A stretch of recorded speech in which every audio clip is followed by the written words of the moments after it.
After being dumped by my girlfriend for money, I became determined to be a total player, hooking up with girls online and specifically targeting rich socialites, thinking my playboy persona would never be exposed. Turns out, one of the girls I was seeing, a social media influencer named Tiffany, recognized me. The next thing I knew, she was holding a knife to my throat. She gave me two choices, death or marriage. This was happening while I was in class, frantically typing away at my phone, completely oblivious to the impending public shaming. The girls around me were giving me weird looks, whispering to each other. "Have you heard? Some rich girl from Beverly Hills has been searching all over campus for some guy. It's insane." As the girls gossiped, Professor Thompson at the front of the class said, "All right, let's move on to the fun part, personality guessing through phone wallpapers.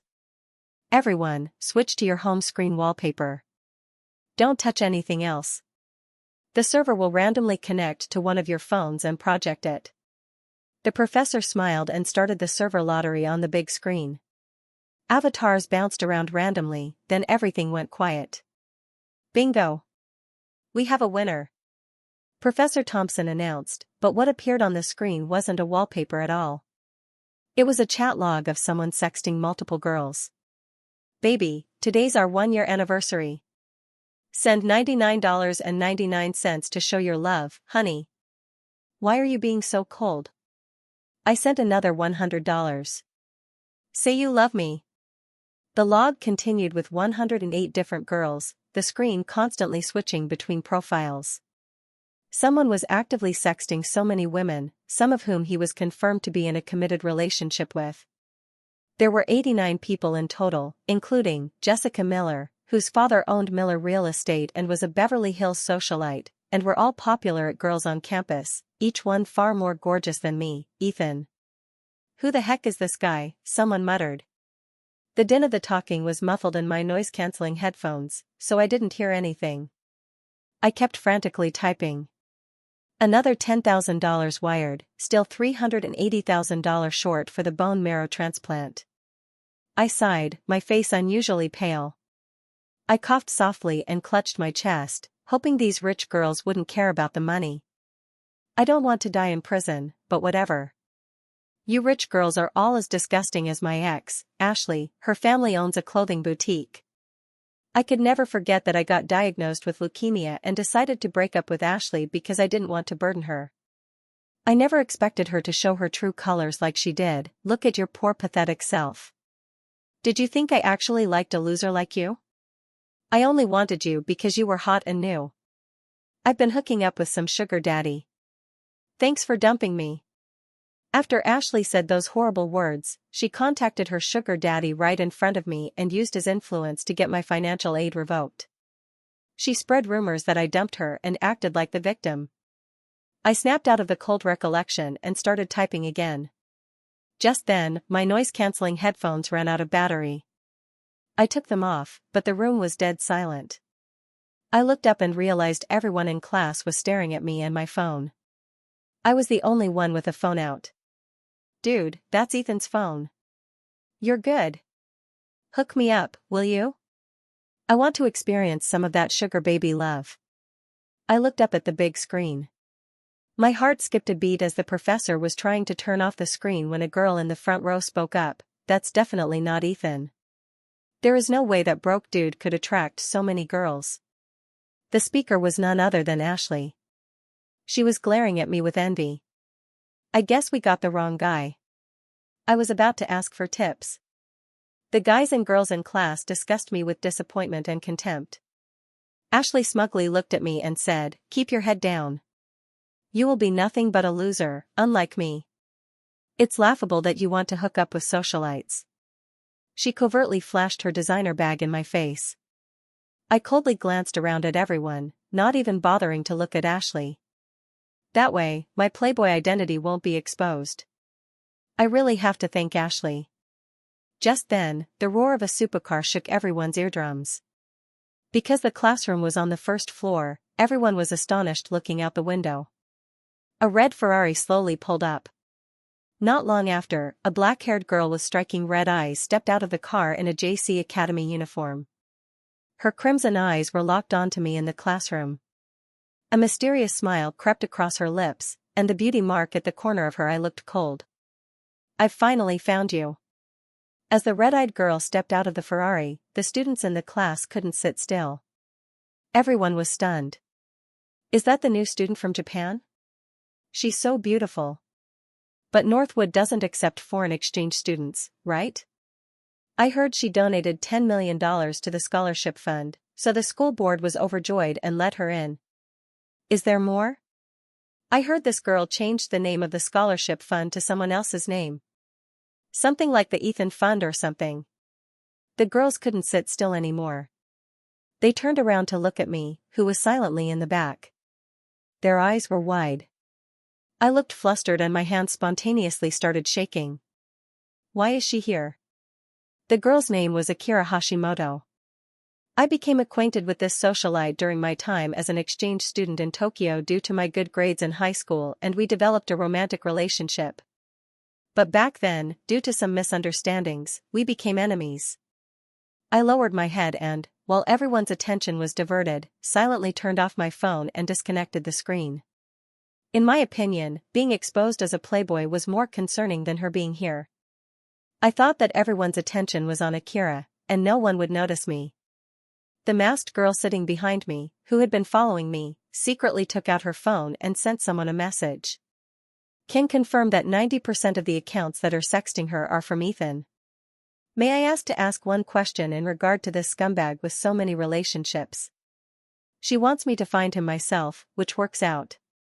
I happen to have bought a very sharp knife." Looking at Akira slowly walking into the classroom, the professor quickly stepped forward to greet her in a friendly manner. "Miss Hashimoto. So glad to finally meet you."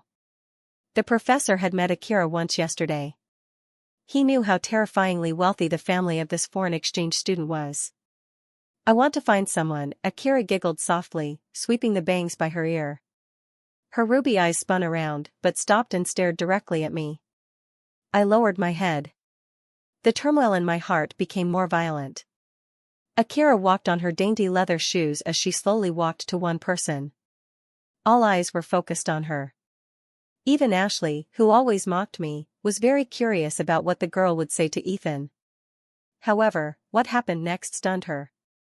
Akira slowly stopped next to me and leaned forward. She slightly tilted her head. A light smile was on her red lips.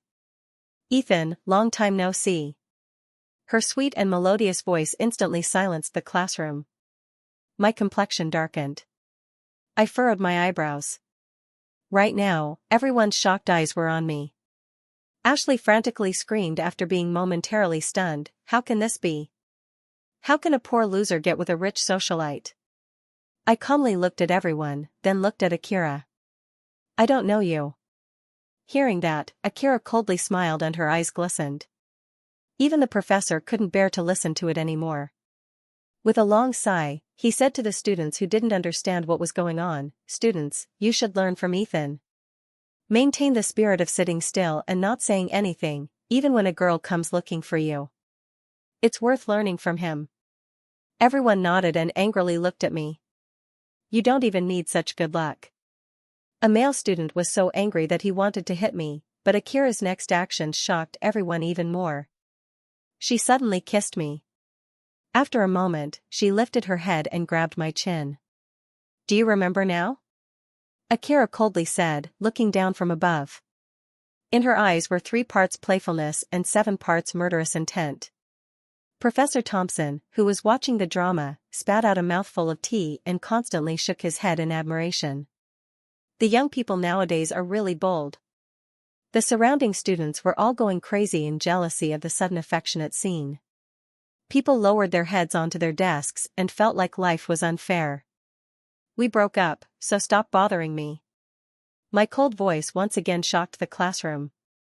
Gossip began spreading again and the students looked at me while the others said to Akira, "When did I say we broke up?" The smile on Akira's face became more somber. Without a word, she grabbed my hand and forcibly dragged me out of the classroom, leaving behind a crowd of people with paralyzed faces. The professor lightly exhaled a sigh of relief. After a moment, he stood up on the podium and was about to declare that class was dismissed when a silver-haired girl suddenly walked in from the door. The silver-haired girl wore a mask and her eyes were cold. She simply asked everyone one question: "Where's Ethan?"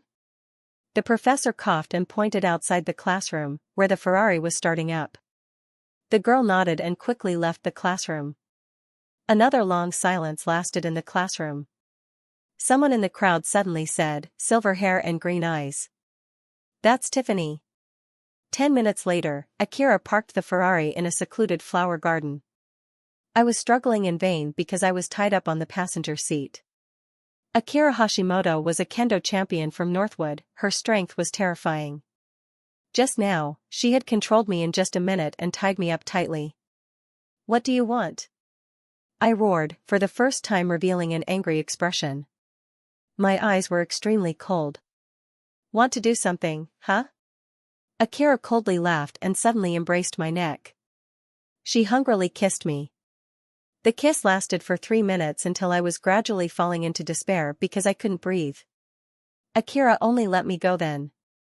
She affectionately caressed my trembling face, but her bloodshot eyes were full of hatred. 3 years ago, when we were still deeply in love, you were cheating with that doctor. Ever since then, I've sworn that I would take revenge on you. Now, I've finally fulfilled it," she coldly said. The beauty mark at the corner of her eye emitted a chilly aura. "I've already told you. I never had any relationship with that female doctor. It was all your unfounded suspicion." I tightly clenched my fists and tried to suppress my anger. I lifted my chin and said in a trembling voice, from beginning to end, I never cheated, whether it was with Akira Hashimoto or Ashley, these two women. One said that I cheated and the other spread rumors that I cheated. In other words, revenge is a form of revenge against myself for my naive past. Still lying? It's about time I taught you a lesson. Akira lifted my chin. Without a word, she sat on my body and first untied the ropes. Afterwards, she coldly took off every piece of clothing on my body. I am not even interested in women, but, due to my illness, the doctor advised that I should try some things that I have not done before. But if I let them do this, they will get closer to the tumor in my brain. Also, if I refuse, I will likely have to take responsibility as AS** ex-offender. What are you planning to do? My voice was weak and my breathing was rushed. I wanted to escape Akira's clutches. What to do? You'll know later. Akira licked her lips. She boldly reached over to my ear and continued to whisper, "Starting today, a scumbag like you will completely become my possession." As she spoke, she reached towards my chest, intending to take off my shirt. However, when she reached her hand, she touched my chest pocket. Let me go," I said weakly. Just as I opened my eyes, I saw Akira's snow-white hands trembling. She was holding an old piece of paper. The old paper was slightly yellow and had been folded over multiple times. "Early-stage leukemia, urgent treatment required." Akira read out each word. It was a medical diagnosis from 3 years ago. Tears streamed down from the corner of her eyes. "So that time, you really just went to visit the doctor and not cheat on me?" She couldn't hold back the tears as she trembled and whispered, "You never cheated on me, did you?" I silently nodded. Both of my relationships were because of leukemia and because I didn't want the other person to worry. I hid my condition, which led to misunderstandings. But this also has its good points. I realized that Ashley just did it for the money. It was all my fault. I voluntarily misunderstood you. Akira choked with sobs and wiped away the tears.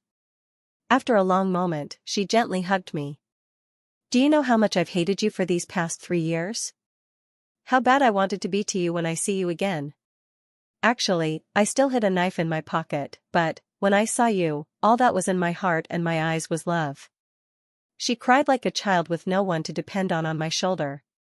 "Ethan, can we get back together like before? Sitting under a cherry blossom tree watching the fireworks in the sky? I swear I'll use my whole life to make up for my mistakes and I'll cure your leukemia." Her tears soaked my shoulder and caused me to go numb. "It's impossible." I pushed her away and tried my best to not let the bloody taste come out. I coldly pushed Akira away. Why? I still love you deeply, Akira lowered her head and quietly said. Her tears had dried up, but when she heard my words, it felt like her heart was torn to shreds. Can a broken mirror be fixed? I don't have the feelings I used to have for you anymore. Please forget me. Also, regarding leukemia, I'll save up the money to treat it myself, so you don't have to worry. I lightly patted Akira's shoulder, then pursed my lips and put on my clothes. I was about to pull open the front door of the Ferrari, but just as I pulled open the car door, a snow-white hand quickly closed it. Before I could even yell, Akira pushed me down. Where are you going? Akira escaped the sadness from before. She forcibly held down my two hands and spoke in a cold and slightly evil voice. I have to go to work. Let me go. I don't have anything to do with you anymore, so don't bother me anymore. I hoarsely said. Due to my sickness acting up recently, I no longer had the strength to resist anymore. I could only curl up and gasp for breath under Akira. Don't worry. I'll make sure you have something to do with me right now. Today, I'll get pregnant with your child. It just so happens I'm in my period right now. Akira laughed and the corner of her lips had a hint of craziness. Her eyes were bloodshot and scary, like a pervert. Remember, whether you like it or not, you have to be with me. I don't care about where you don't want to go. I now announce that we're back together. From now on, you're mine and I'll cure you of your illness. She evilly laughed and was about to take off my clothes when the car door was pulled open once more. A silver-haired girl stood at the door with a blank expression. The girl wore simple clothes and her pretty face was cold like ice. There wasn't a shred of emotion on it. What was the most unusual was her extraordinary beauty and the fruit knife she was tightly holding in her hand. The silver-haired girl immediately pushed Akira away, pulled me up, and dragged me out of the Ferrari. Tiffany? I said in surprise and there was a deep look of fear in my eyes. I was still in a relationship with that popular influencer. The Tea Corporation heiress and the incident during the class had unintentionally revealed my online dating playboy persona. I was more afraid of Tiffany than Akira. Akira, regaining her composure, gritted her teeth and was about to explode when she heard Tiffany say these words to me. I know you're the one I've been dating online. You have two choices, either cut off all relations with those women except me and marry me, or die. Tiffany looked cold as ice, hiding her left hand and holding a knife to my throat with her right. I don't know what you're talking about. After a moment of silence, I looked up and calmly looked at Tiffany. I knew I couldn't admit anything at this moment. Akira, regaining her composure, took long strides out of the car, provocatively standing in front of Tiffany and shielding me behind her. Did you hear that? Ethan said he doesn't know you. She coldly laughed and her crimson pupils constricted. Her voice was somewhat sharp. Tiffany, as if she didn't see Akira, her cold eyes passed over the red-eyed girl in front of her and looked toward me. Have you thought it through? There's no rush. Now, let's go register our marriage. Tiffany quietly said, her beautiful face expressionless. I told you, I don't know you and I'm not the person you're dating online. I walked to the front of Akira, looking into Tiffany's ice blue eyes and speaking gently. At the same time, my heart was racing. Tiffany was truly crazy, wanting to marry me. Tiffany didn't say anything more, only quietly raising the knife in her hand. Everything has a cause and effect. Ethan is mine. You can't take him away. Akira took a step forward, her eyes sharp. The distance between her and Tiffany was not more than 10 centimeters. Her aura of a proud socialite exploded in an instant. Yours? In Tiffany's eyes, there was a hint of sarcasm, but there was still no change in her expression. She looked toward me. I know you need money. Finishing her sentence, she took out a checkbook and a pre-prepared contract, handing them to me to sign. This contract and $10 million will be yours. Before Tiffany could finish speaking, I shook my head, returning the check and contract to her. Take it back. You have the wrong person. Don't bother me anymore. I coughed, trying to smile in a friendly manner. Akira slightly raised an eyebrow at this, smugly looking toward Tiffany. 10 million? If you don't have money, don't try to act like it. She smiled arrogantly, stuffing the car keys into my hand. Ethan, this Ferrari is a LaFerrari I just bought yesterday as a small gift for our reunion. Akira didn't pay attention to Tiffany's cold eyes, smiling brightly as she was about to hold my hand. But as soon as she touched my fingertips, I coldly pushed her away, returning the Ferrari keys to her. Ms. Miller, please don't bother me anymore. I told you, a broken mirror can't be fixed. The love we had before ended under the cherry blossom trees. You were the one who pushed me away that year. Now, you're coming to find me? Don't you find it laughable? I tilted my head, looking at Akira and quietly adding, in the future, don't bother me anymore. Thanks, goodbye. Let's just be strangers. Hearing that, Akira's eyes reddened and her gaze became somber. Clearly, she was harboring bad intentions at this moment. I pushed Akira's hand away and was about to leave alone when I heard Tiffany coldly snort. I don't care what happened between you and this woman. Now, you're mine. Tiffany walked in front of me, her cold eyes gently toying with the sharp knife in her hand. I turned my head to look at Tiffany with a somewhat sarcastic gaze and slowly spoke. Ms. Taylor, I've already said it. I don't know what you're talking about, nor am I the person you're looking for. Furthermore, even if I really was that person, don't you find it very funny to say these words to me now? Do you still remember how you made things difficult for me when I was an intern at your company last year? Just because I accidentally touched your cup, you deducted all of my internship pay. Do you know how I survived that month? Reporting it to the police was useless.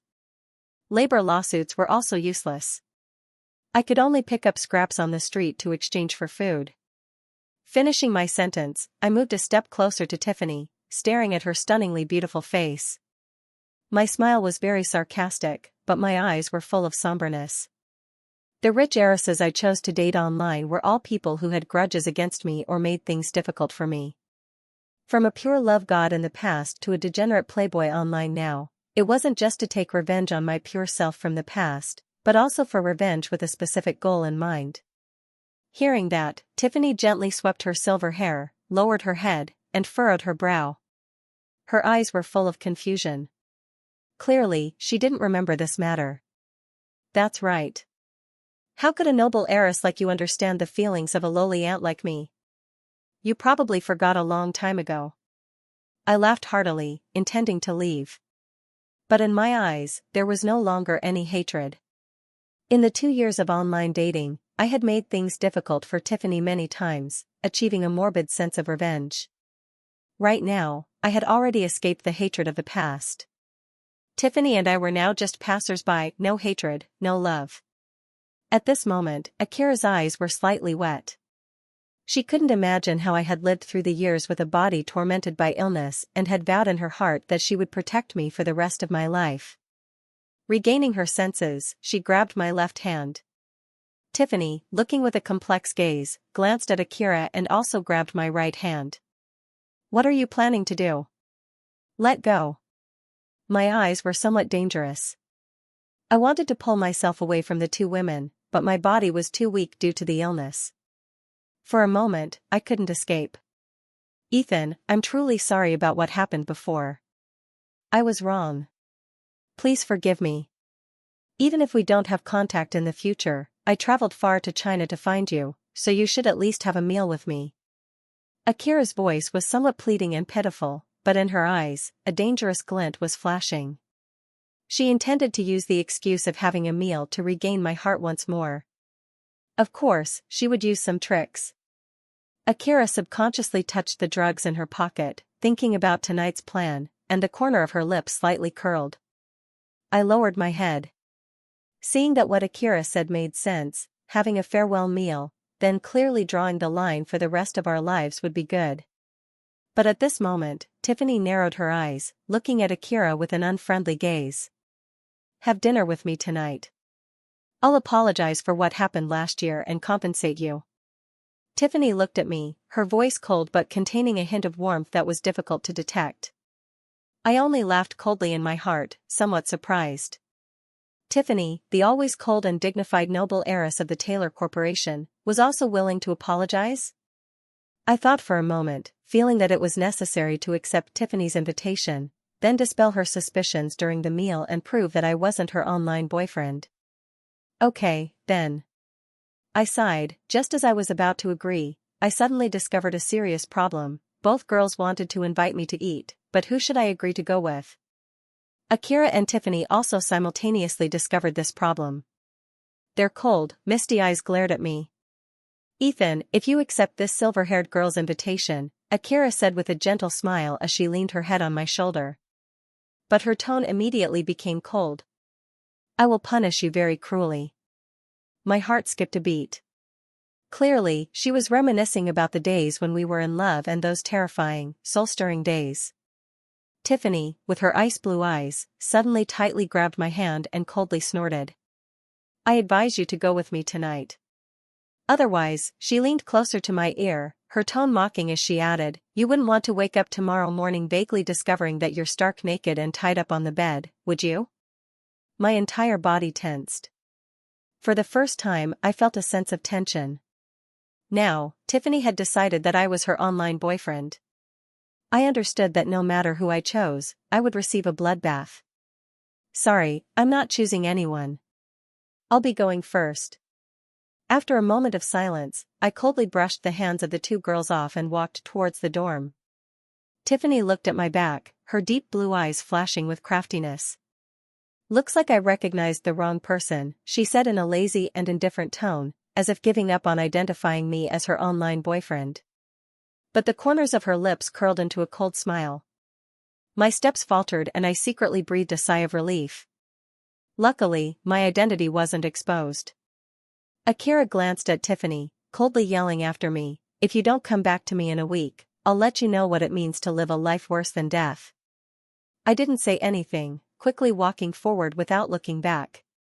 As my figure gradually disappeared on the road, Tiffany gently swept the silver hair by her ear, tilting her head to look at Akira.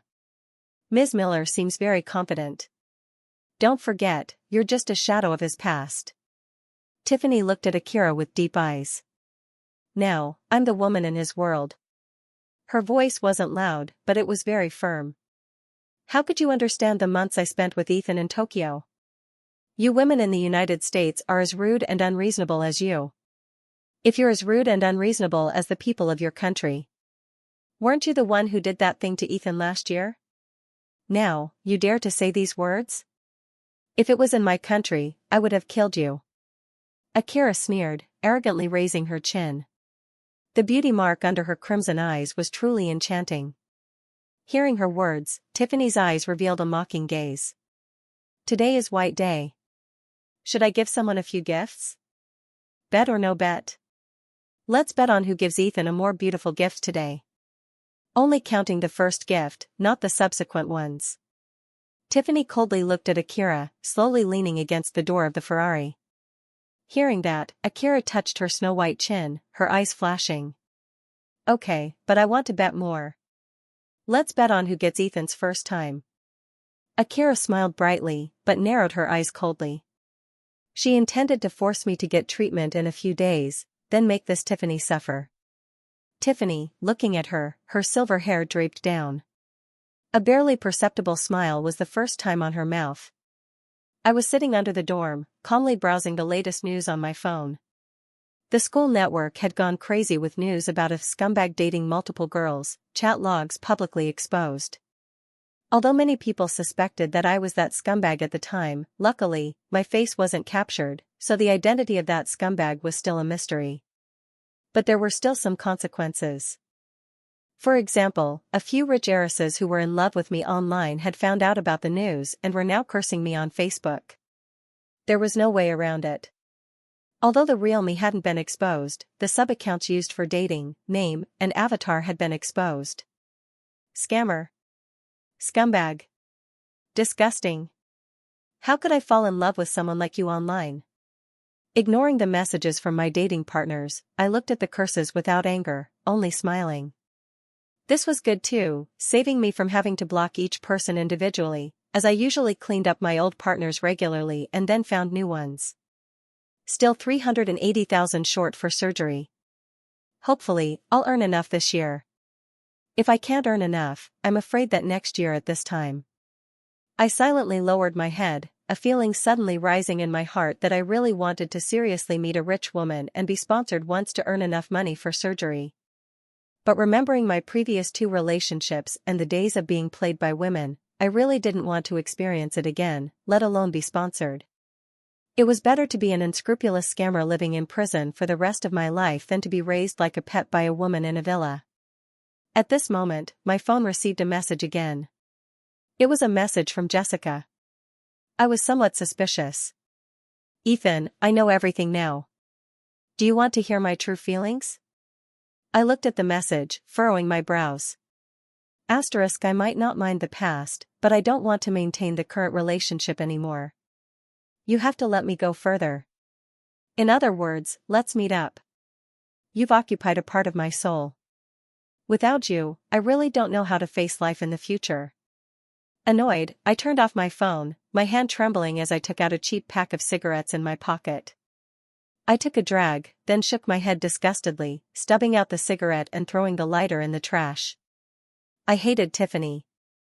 Just like Tiffany, dating me online was just an act of thorough revenge. Jessica was a senior student about to graduate. Not only was she the heiress of Miller Real Estate, but she was also the CEO of a new energy technology company in Beverly Hills, so she could be said to be a successful young entrepreneur. After I jumped ship from Tiffany's company to Jessica's company, Jessica gave me an unforgettable experience in my life and a grievance I couldn't speak of. Because of Jessica, I couldn't see the last face of a girl I knew for many years who was suffering from the same disease.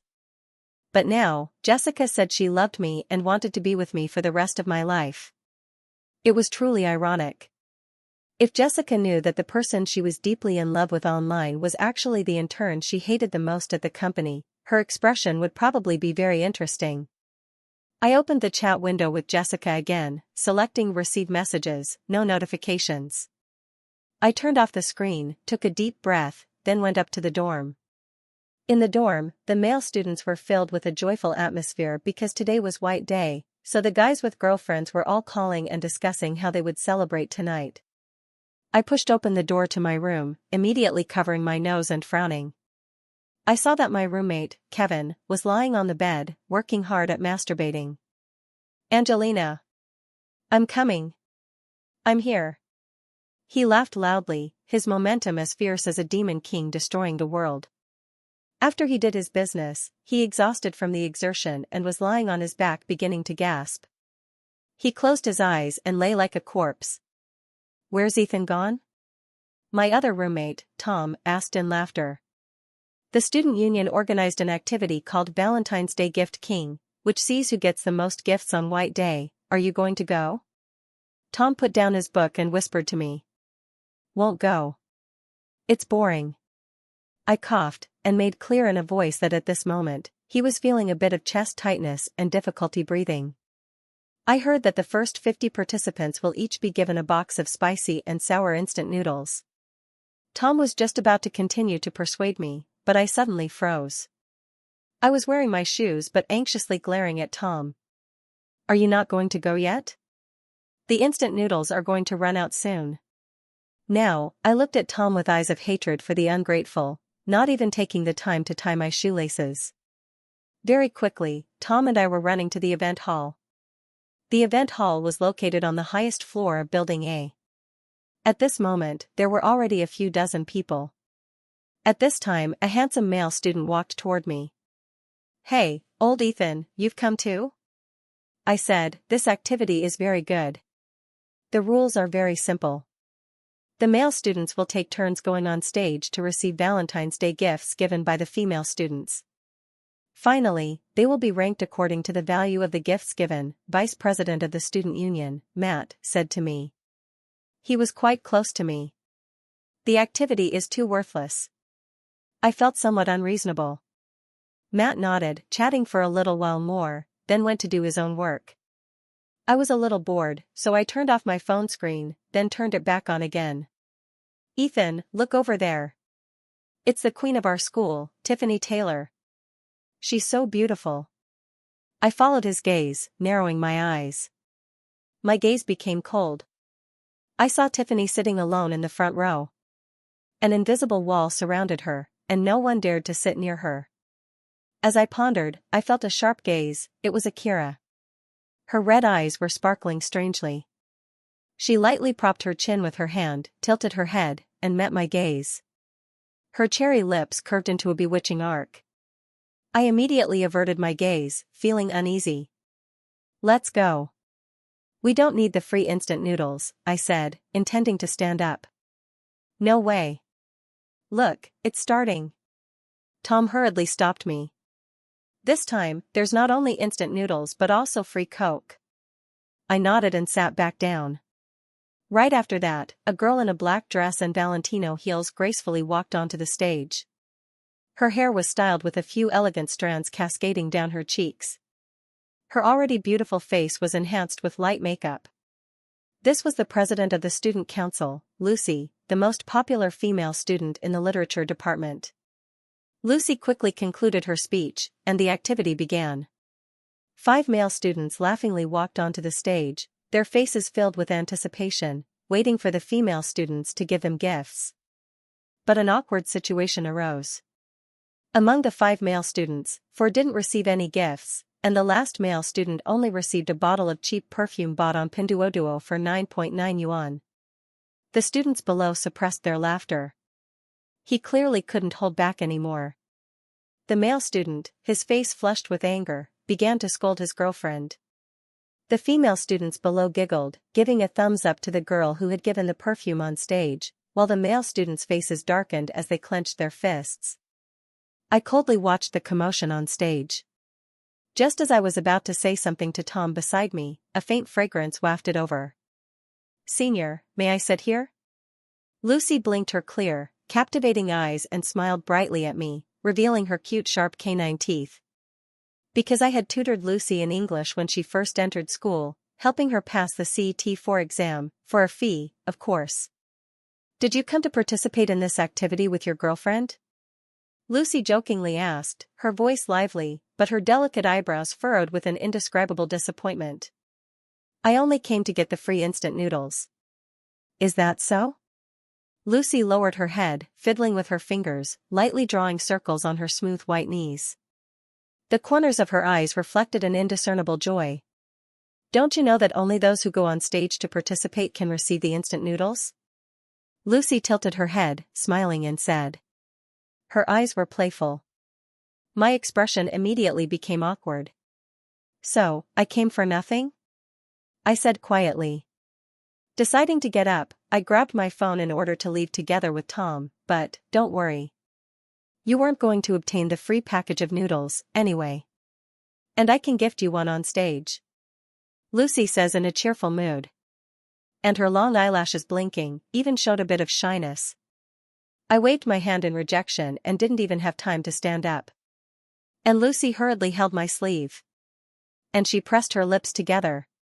And she said in a low voice, "And this event is organized by me. If I don't go up the stage and give gifts, it would be a tragedy. And by the way, if you can help me out, it won't be a problem. And it won't hurt anyone." That said to me, and she begged, then her soft words are, "Please help me." I rejected and did a hand-in-a-hand action. Because the other person is not very good. That's great because at that time, a present would be given as a token of appreciation. If that doesn't work, then I will tutor you for free. Also, I am currently taking level 6. She gave me a hand, and her eyes blinked again as she wanted me to do her a favor and was doing the give her a hand gesture. She said in the words, "Please help." After thinking for a moment, I gave a nod and sat down at last, and it wasn't that I didn't know the look that she was giving. But, I don't want to worry about it. Also, I'm very tired. In this situation under the expected eyes of Lucy. I walked onto the stage. Lucy opened her bag. Inside her bag was a gift that's delicately looking. And bit her thumb. When I was at her stage, a mischievous laugh was felt. After just standing here on stage. Tiffany Taylor, whom was here at the front row, whom was closing her eyes and recuperating. Opened her cold and deep blue eyes. At that moment, she sent a text to one of the student. After her text at the scene. At a school corner, was a Bugatti model. And white roses in a glass cage. Were on the moving truck. The car on the moving car was loaded up with stuff, and the fruits were different. Akira was at the back row. And coldly observed Tiffany. She held her phone and did a scornful laugh. At that moment, I stood there silently at the point and created the whisper of the whispers. There were gossiping by people, and didn't she the school heartthrob Ethan? Also a hot figure got people to gift him. That guy is thought of as the school hottie. In moments notices. Those rumors were spreading. Occasionally. Were eyes of glee. And were looking over at me. I was looking at that, and in my mind I wasn't worried as anything. But, then at that moment, 3 school members stood up. And almost simultaneously left their place. Tiffany Taylor, Akira Hashimoto, Lucy. The students were so scared they were quiet. And almost believed. What's happening? That those people were in it. And at my heart. Is to do that stuff too. What the heck? And how can this be? Also, at the sight of that. And there are almost the same people walking over on it. At those moments. Akira and Tiffany who passed the stage. Also were at the backstage, the entire space was filled with laughters. Also, the beauty with no matches, Akira. Also, were those the two who can be together. This is just a note to myself. Harold. Also made the faces. But, at the same moment he wasn't joking. Because Lucy was in front of me. Also was for that stage. In a moment it was silent. With that it's scary, and the situation becomes scary. Lucy takes a deep breath. And the head was raised as the brave moment. With both hands, she holds the gift that's high up. At the moment. Her lips smile. As she expect that love. Senior, this is a gift for Valentine's I wanted to give to you. So I can be sure that you want it. She placed it in my front. And almost in moment. She had that stress. She was doing that gesture and didn't look at me. I gave a nod and did the action of receiving it. And why does this happen? Because this actually have people. Also gave a gift for someone who has a cold heart. She hates that too much. And that Lucy. Also has 10,000 plus gift. And how in the world did she obtain those? What was it? In that moment. Harold has that look. And the look on his face was so scary. He was trembling and shaking. It was the first thing that he received from his crush. But that wasn't what he wanted. And what I'm talking about also are the most. He was biting the hands. And his hands are the most. And his heart was that he hated more and more what I'm telling over here. That person was living the life, and what he was at was doing something. I slightly was looking away and did an action and winked to her. She has that little blush with it. And had what was coming and the taste was sweet. At that moment. And the eyebrows gave a face of love. Harold has that friend. And in it. He had that moment. Senior Lucy. Does that guy also gives you those type of faces? Also, does those gifts that also can make a move? And it will make him have a chance with her. What I didn't wanted him. It to be her. The senior had given those faces. And the moment was happy. Not for those others. That's what it was for her. I also give what she wanted. That guy doesn't deserve you, at all. The senior has the blush with her that she was hiding. And the moments of joy also were there. In that moment, there was so much and the most that she was scared of to talk, and was for this time not. What happens next? Lucy gives the last. The stage goes on. Oh, the stage. I did that the last. And the stage and the day also. That's why, I only did the reason. I give them the hand as they have that to do. I also wanted this and the stage and moments.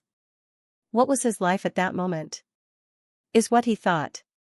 Also, it's nothing to do with this what I'm doing now. In this situation I could have a friend to what I was doing. In it. His voice was now not here. Those two in that moment were gone? How was his life? And now what? I have to be the one. Also, she has to be the one. And what those? Is what this to be? I have given you the gifts. Can I have that hug? Also, the moments are also wanted. Because those reasons are so important, but no, it's impossible. That reason that those are for you. You were always going and did what? In it I was very upset. I said her no and the words that she was given. And the sadness that was there were the most. I gave her all those and also the actions that I was doing. In her mind and what she thought she felt. In this reason why you are in this. But now it's enough. I was given something that I was asked for. And what happened was that she didn't help me, now. What made the things that were there and those reasons for not helping out? Is it now what you made? I didn't care at that moment. Also, no one was on the stage. As the reasons, they weren't there. Hey, it's a waste. Also, you are not allowed. For me and for them. The friends as to the reason why it was so important, but the actions were not. For the things that I did, I just didn't wanted those for what they are worth. Also, for it for not getting in those. But still. If not. You can wait, and in that week's end. Tutor the day and the things that were there. Also, the things would be happening to make it work for her. Also in it. Make the plan to what the plan should have been. I thought of the moments to be true. I do. But in it. The reasons for this are why.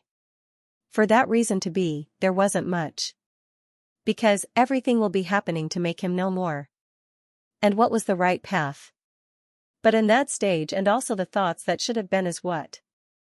It's all for him to be with her, and what did she do? That's all for it. You want me to believe? Because in those moments. I will love with these thoughts. Because of these things. You just think on what's most, and if not tell me. She said in the way where what happened was something. It will be fine, because I will do what is told, and not said from these words. I went forward, and after these times. I can't. It just can't, everything that I did wasn't okay to just go away. But then, with his love he asked. Hey senior, can I have a hug? Also as the person who cared in it. The things were said because it was the first time in it. But those words that was told, are never going to be.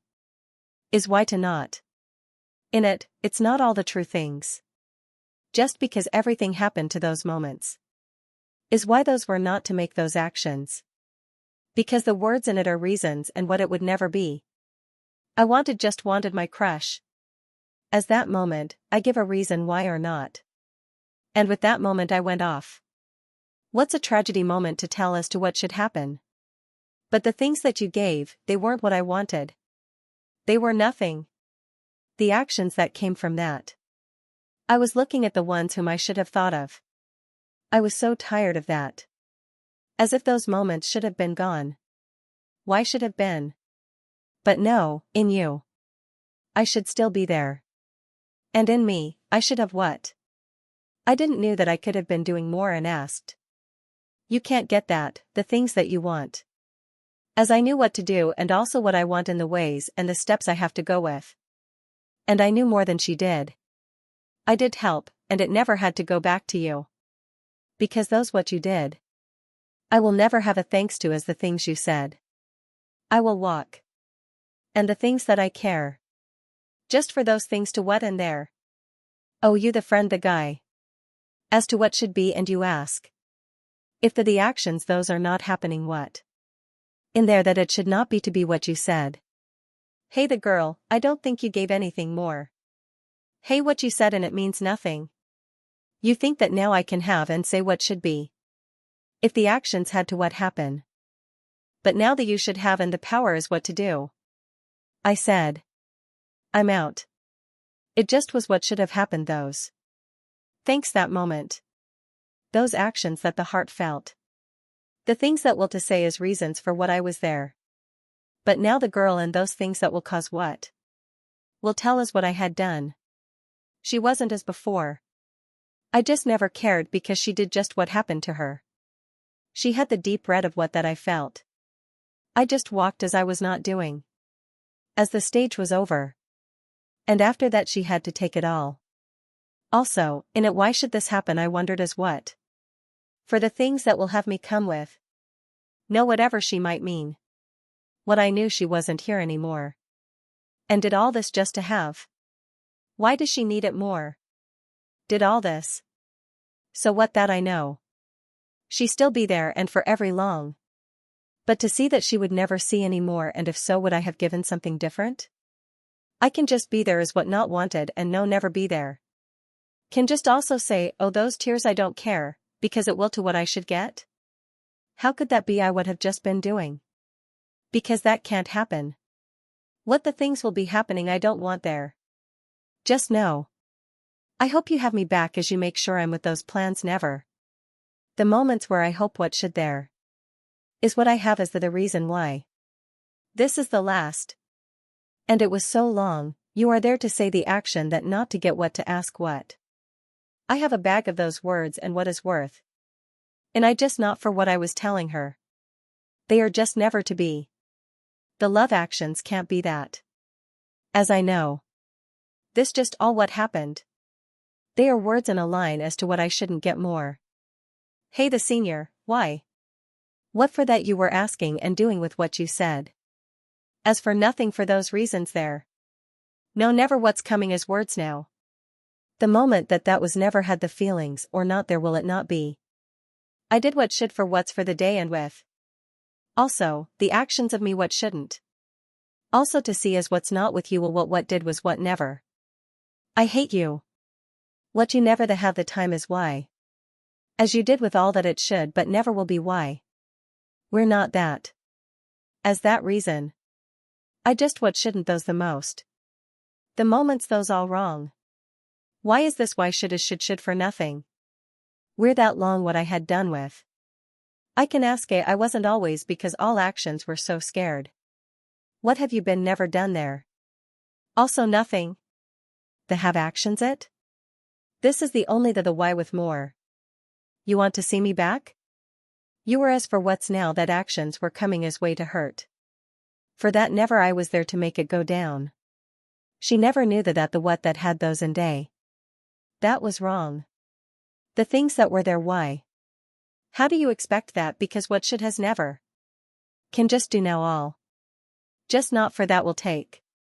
Oh this. It was what never the things as it was to know that. Just be for the day as you were never for the day.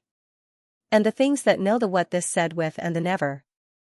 The to get what I should have asked. I have you with I'll be. For that just words. All things are you just as never that I have with those you can ask. For the no. The reason with I would. I can't have it I have with is all this. What did want you with I was. Just hate this why and. What was for should this get ask the and no can a. That. That you now get you I this no will. I it that re why for be could what adjust. That was words. As is ask with all this just where that's those why. They know for all was. It will with not just what will, you. Wheat all you. Because the with was this what. All shoulded they the just. It's the with. I say I why with no justle for say it can't it. All words hate will always. All just know was it. This. As this day were what that just hate can it what. I didn't want. I wasn't now but that was said. I the ken this was not with I was never. For not for never were with said what I there should hate, never would know I why what. There that no never. All just can I would never the day what it. Was day that. Why had. Hate with never will was never. The were they if. Now will ask get. The for why I tell no I you. It tell you if. Why should. The was ask and that you and will you the. This why all this did you knew? Never. Because ask was a? Should was? Will? Just the me gave it? I was it? What? Oh, say never the two, I get was never never will. All. I know not it and all day and with I this what the it for. For as and today was all you this day. And to would? What? You. What with the they? Say all, what was you? You just if you all what, did I? This what? Oh should that? What you should? Did why? That this did what I tell or if why tell or all you? To the, if. It no you, would. Was. Always with?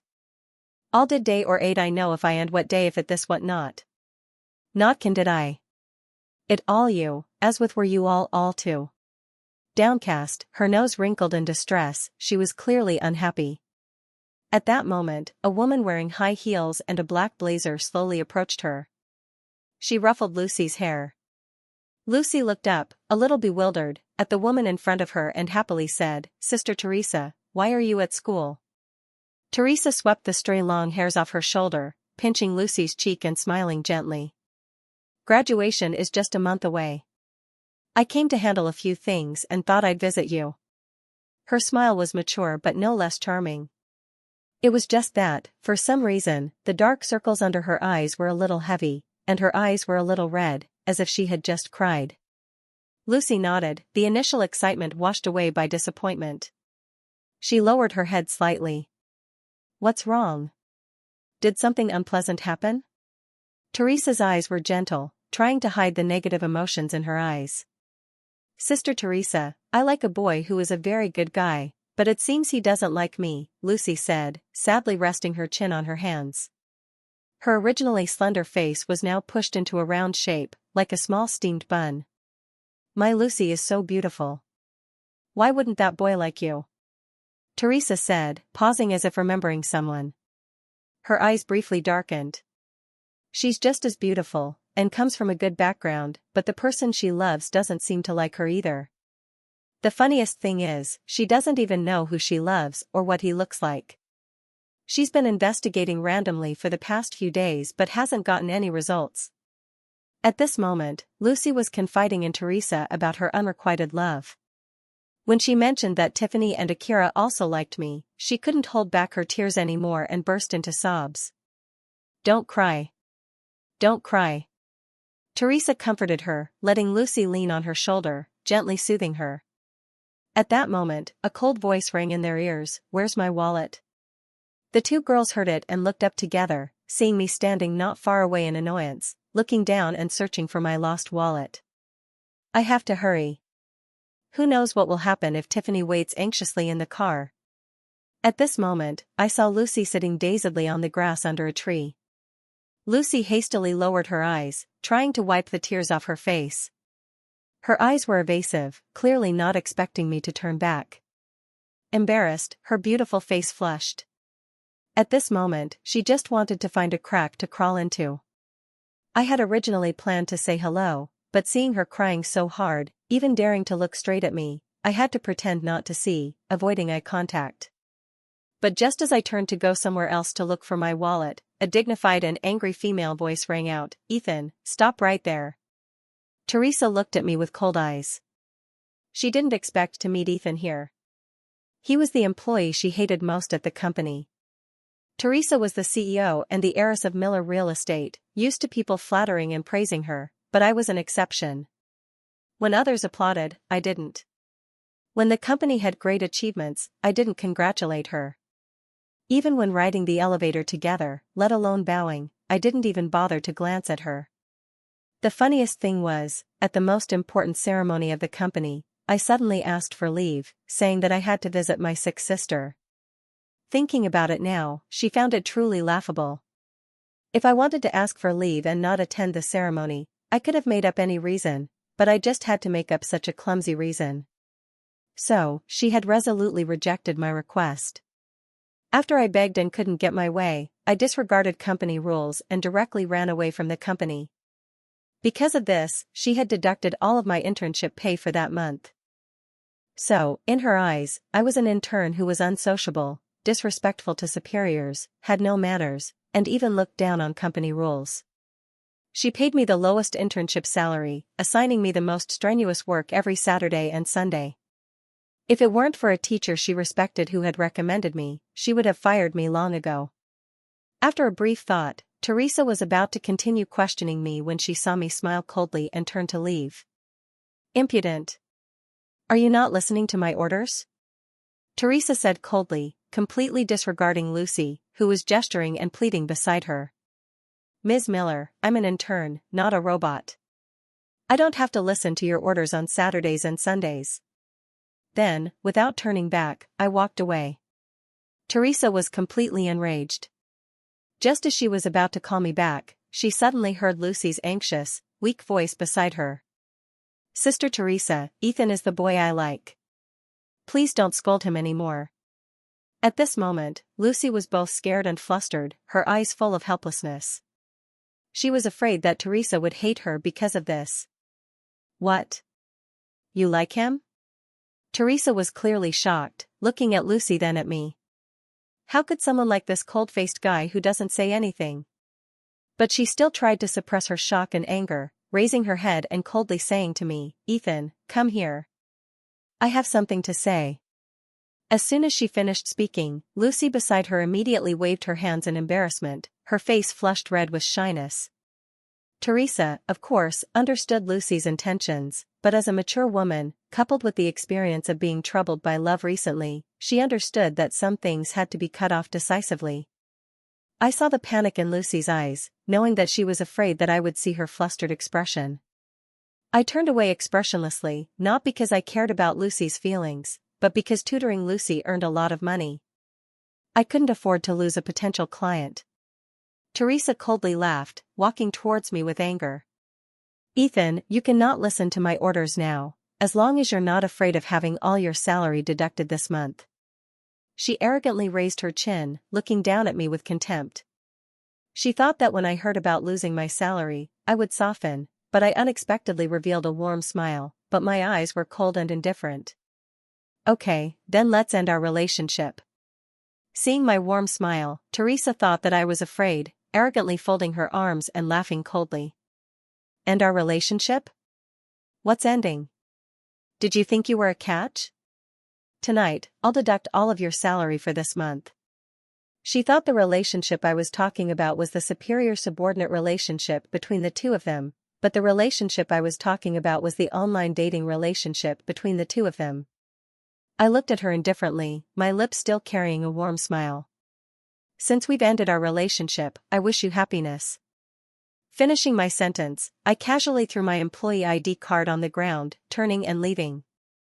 Teresa coldly laughed in contempt, but suddenly, a heart-wrenching sadness and a feeling of loneliness that reached the bottom of her heart flooded her head, causing her heart to beat violently. What's wrong with me? Why does my heart hurt so much? Teresa thought she was angered by me. After a moment of silence, she coldly said to my back, then I'll use all my resources to make it so you can't stand a chance in this city. Such disgusting words, Tiffany said, walking to Teresa in front of her, expressionlessly looking down at her. Ms. Taylor, Teresa said, looking up, her heart trembling. Whether it was her own Miller Real Estate or the newly established Miller Tech, neither could separate themselves from the shadow of Taylor Corporation. Teresa, I'm very angry right now. You even dare to touch my person, Tiffany said softly, her blue eyes, originally as calm as the sea, now surging violently, radiating a cold, crazy murderous intent like a tsunami. Your person? Are you talking about Ethan? Teresa asked, horrified, a flicker of regret flashing in her eyes. Lucy, beside her, hearing this, bit her lip and disappointedly lowered her head, tears falling. So this is my rival? Sister Teresa is so powerful in my heart, but in front of her, she's like a tiny ant. Teresa looked at Tiffany, then looked at me, humiliatingly lowering her head. I'm sorry, she gritted her teeth, saying softly, her fingernails digging deeply into her palms. No need to apologize, not that I want to listen to begin with, I said calmly, then turned to look at Tiffany, saying to her, all right, can we go now? Tiffany lazily swept her long hair, glancing at Teresa, who was still sitting on the ground, disheartened. If you're really angry, slap her a few times. I shook my head. Now that I was even with Teresa, why would I slap her? Lucy tilted her head, looking at my actions, her heart warming. Little stars couldn't help but appear in her eyes. Ethan is too cool. He clearly has a chance to get revenge, but he disdains from doing it. Truly, he's the boy I like. I quietly took out my phone, adjusting the brightness to the lowest level so that Tiffany wouldn't see the contents of my phone. Then, I logged into my online dating account, completely deleting Teresa. But due to the anti-spyware screen protector and the lowest brightness, I couldn't see anything clearly. I had originally intended to delete Teresa's contact information, but I accidentally pressed unmatch her instead. Teresa woke up, difficultly standing up with Lucy's help, but for some reason, the feeling of disappointment and sadness still wouldn't dissipate. She subconsciously took out her phone, hastily finding the person saved as Honey. Honey, I'm so sad and disappointed today. Pay attention to me a little, okay? But a strange thing happened. Just as she sent the message, my pocket in front of her immediately made a notification sound. Teresa was extremely shocked, a bad premonition secretly forming in her head. She sent another message, this time only sending a question mark. Again, the message notification sound came from me. I looked at my pocket, not rushing to take out my phone to check the message. I thought that my 2 roommates were asking me to buy something for them, planning to look at the message later. But Teresa, standing behind me, looked shocked, saying, "No way, how could this be?" Her voice was hoarse, her legs uncontrollably trembling. Even with Lucy's support, she still fell to the ground again. Her hands trembled, preparing to take one final action. This time, it wasn't texting, but calling. She tensely stared at my back, her fingers pressing the screen. The next moment, her heart almost stopped, only hearing a phone ring from my end. I seemed annoyed, taking my phone out of my pocket and switching it to silent mode. In my heart, I was somewhat unhappy. Those damn roommates can't wait for a bit? What if the erratic Tiffany beside me suddenly becomes angry? But, to my surprise, Tiffany only glanced at me, not saying anything. Sister Teresa, what's wrong? Lucy, hugging Teresa, who had suddenly fainted, anxiously yelled loudly, using her fingers to press her acupressure points. After pressing for a long time, she finally managed to wake Teresa up. I'm so stupid, Ethan, I should have realized it long ago. Her lips were dry, her eyes vacant, tears freely streaming down her cheeks. She didn't even have the strength to stand up anymore. At this moment, all that was left in her eyes was self-reproach. So, when I told her about ending our relationship, this is what I meant. Teresa opened her mouth, but no words came out, her voice almost completely gone. She remembered all the times she had alienated me in the past 2 years, a boy 3 years younger than her, being humiliated by her every day, enduring the negative emotions from her, and logging into that account at night, comforting and encouraging her, warmly wishing her good night. And what about her?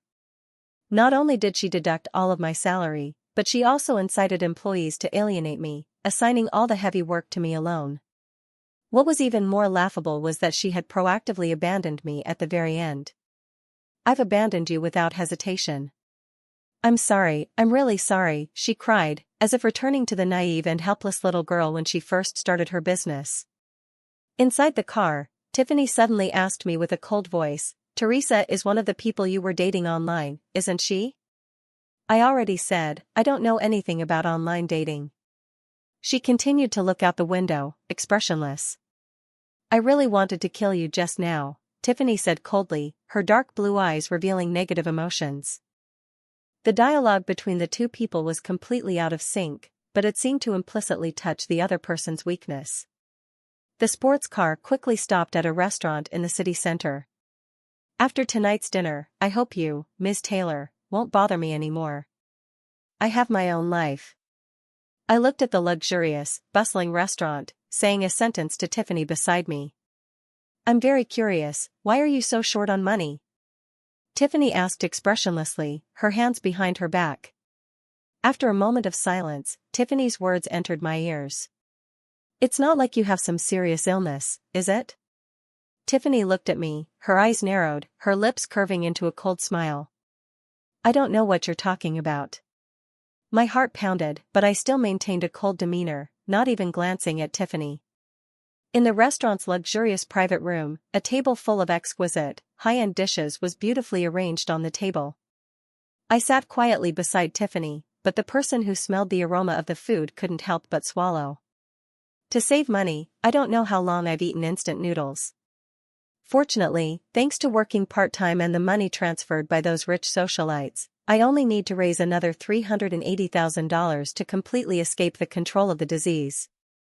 At this moment, I took out my phone, finding that it was a message Teresa had sent me, hastily logging out of the account, afraid that Tiffany would see my online dating account. While eating, Tiffany took a sip of the burgundy, putting a piece of shrimp into my mouth. I chewed carefully, my eyebrows furrowing then immediately relaxing. So delicious. I was a little absent-minded. I've never eaten anything so delicious in my life. But what I didn't notice was that just as the two people were eating, outside, a girl was coldly looking at me through the crack in the door. Tiffany watched me eat in silence, expressionlessly bringing a glass of wine to my face. Drink it. I don't drink alcohol. I shook my head, picking up a piece of abalone, putting it into my mouth and chewing carefully. Tiffany's blue eyes flashed a cold light. Without saying a word, she brought the glass of wine to my mouth, at the same time, one hand tightly clamping my neck, making it so I couldn't move. I struggled to resist, but the girl's strange strength made me unable to budge. I could only drink the glass of burgundy. Unexpectedly, it was quite delicious. I was a little surprised, feeling that the wine was a little sour with a fragrant smell. Since it wasn't too bad, I couldn't stop after that. Half an hour later, I had finished 4 bottles, and Akira, who was originally lurking outside, had already left long ago, not knowing what she was plotting. Tiffany, sitting beside me at this moment, her eyes blurred, her face flushed red, gently rested her head on my shoulder, clearly having overestimated her alcohol tolerance. Big dog. Why are you here? Tiffany's originally cold voice, because of the effects of the alcohol, had become as sweet as a child. She blinked her dreamy blue eyes, gently stroking my face. Who are you calling a dog? I grumbled, my eyelids drooping, my mind a mess, my spirit somewhat unconscious. Good dog. Tiffany's small face was flushed red, her deep blue eyes, originally cold, now somewhat naive. Now, her mind was even more confused than mine, directly mistaking me for the big dog she had grown up with. Originally, her intention was to get me drunk, then take the opportunity to assault me, but she had overestimated her drinking ability. Just as she poured wine for me, she also got herself drunk. It was inevitable. After all, the Taylor heiress was naturally competitive, extremely confident, and arrogant, believing she was the best in every aspect. Her alcohol tolerance was naturally the best, too. Let go, you're annoying me. You're the dog. At this moment, I was dizzy, feeling like the sky and earth were spinning. I used a lot of strength to finally struggle free. Not a big dog, then who are you? Tiffany snorted, hiccuping. Drunk, a few strands of silver hair messily covered her face, giving her a hint of loveliness in the chaos. Look carefully, I'm not. My eyes widened, my mind as if soaked in water, trying to recall. Suddenly, I seemed to remember something and laughed loudly. I'm Ultraman Tiga from the Land of Light. Remember my name later, okay? I laughed heartily, no longer with my usual composure. I was as childish as a toddler. Wrong, you're not Ultraman anything. Tiffany stared at my face. Suddenly, the corners of her eyes moistened. Ethan, you're Ethan. I can't mistake it. Ethan, hug. Tiffany mumbled incoherently, opening her arms to hug me tightly, refusing to let go. I struggled to push Tiffany away, but Tiffany at this moment was like an octopus, tightly embracing me. Your arms are so warm, I'm so cold. Can I hug you like this forever? Please. Tiffany comfortably rested her small head against my chest, crying and cooing.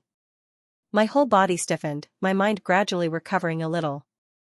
I finally remembered something. This was Tiffany. The person who had deducted all of my salary, leaving me not enough to eat for a month. That Tiffany. I coldly laughed, just as I was about to push the silver-haired girl in my arms away, but hesitated. This woman had cheated me for a period of time, but I also cheated her online. Later, let's consider it even. I looked complexly at the silver-haired girl who was completely defenseless and vulnerable in my arms, sighing softly. Okay, you've been deceiving me for a while, but I've also been deceiving you online. Let's call it even later. I looked at her complexly. Wake up, don't sleep here. I'll take you home.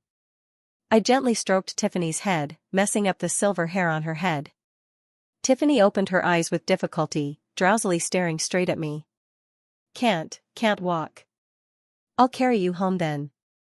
You can sleep however you want. No, Tiffany doesn't want to sleep. Tiffany's voice was a little flustered, her blue eyes fearful and anxious, again tightly closing, trembling in my arms. I suddenly found it funny. Miss Taylor, who was originally noble, cold, and unapproachable, had now become so foolish. But at the same time, I was also wondering, what is it that Tiffany is not afraid of, yet is afraid of sleeping? Why is she afraid of sleeping? I wondered, asking softly, clearly, so curious. Sleeping is to dream about scary things. No, don't want to sleep. Tiffany worriedly pressed closer to me, her entire slender body leaning against me. Hold me. Ethan, I'm really scared. She burst into sobs, causing me to be stunned. Is this still the person I know, that cold, aloof Tiffany? Alright, don't cry anymore. I'll hug you. Hugging is fine, right? I reluctantly hugged Tiffany. So warm, Tiffany murmured in my arms. I really like Ethan. She rubbed her silver head against my body, crying miserably. My heart beat faster. In my heart, there was a feeling of bewilderment I had never had before. No, I can't continue like this. I have to sober her up. My eyes flashed. I pressed the bell to call for a waiter at the table. Very quickly, a waiter came over, respectfully standing to one side. Sir, what do you need? The waiter looked in surprise at Tiffany, who was drowsily acting coquettish in my arms, a little confused. I remember this girl wasn't a cold, aloof miss. Why has she turned into such a lovely look? 2 bowls of hangover soup, the kind that works quickly. Once you drink it, you'll sober up immediately. I hastily gestured, telling the waiter to quickly prepare it. I felt that Tiffany's current appearance was too dangerous for me. Just as I was about to pull the girl in my arms away, but seeing Tiffany's pitiful look, I softened. 2.5 minutes later, the waiter brought 2 bowls of hot hangover soup. I nodded, taking 1 bowl of hangover soup. Come on, drink the soup. I slowly brought the bowl of hangover soup to Tiffany's mouth. Won't drink, I hate taking medicine. Tiffany yawned, tilting her head to one side, groaning, rubbing against my shoulder. Hurry up and drink it. I won't drink. I'm going crazy. I took a deep breath, looking gloomy. Ethan, kiss me and I'll drink. Tiffany drowsily groaned, sleepily closing her eyes. I was a little disgusted, but also leaned in closer to Tiffany's cheek, lightly kissing her like a dragonfly skimming the water. No, it has to be on the lips, Tiffany groaned, pursing her lips towards me. Hurry up and drink it. At this moment, I was really anxious, ordering her somewhat sternly, but just as I finished speaking, Tiffany immediately teared up, sniffing, looking at me powerlessly, scolding me. Ethan is so mean.